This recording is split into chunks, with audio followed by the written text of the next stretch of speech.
we have a front row seat to potentially World War III. This is how bad it is. And how quickly things have escalated over the last 2 weeks. A week ago, I just turned around to a friend of mine who's a former armed forces person, and we're saying, my God, he's going to start using thermobaric bombs, right, which are, you know, appalling weapons.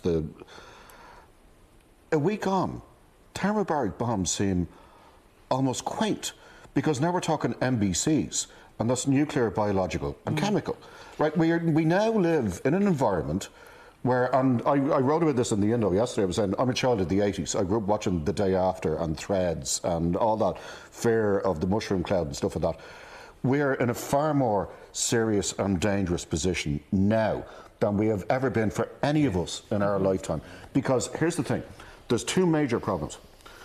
Russian military doctrine has always allowed for the use of tactical battlefield nuclear weapons. NATO doesn't, because they don't use them as a first strike.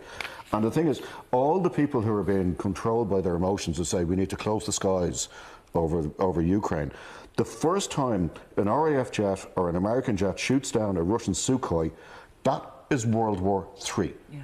And Putin is looking. It's not even, there's a lot of debate to be had about, you know, NATO encroaching on Russian territory with Ukraine, and there are a lot of good arguments with that. But the thing is, what all the foreign intelligence analysts forgot and didn't realise was that it wasn't that they were provoking Putin, it was they gave him the excuse he was looking for. And this is the thing, and stop comparing him to Hitler. Stalin is the comparison that we need to be looking at. And also, can people stop mentioning the Second World War? Have we all forgotten about the Balkans? People said, oh, in 1945 we said never again. Sorry, after Sarajevo, which nobody seems to care about, we all said never again then. And actually, just on the child of the 80s, I'm a child of the 80s like Ian, and I think what brought it home to Ireland is Chernobyl.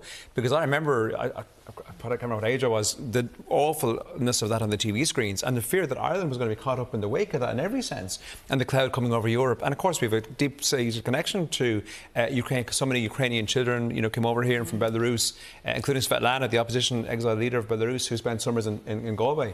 So we had that affinity.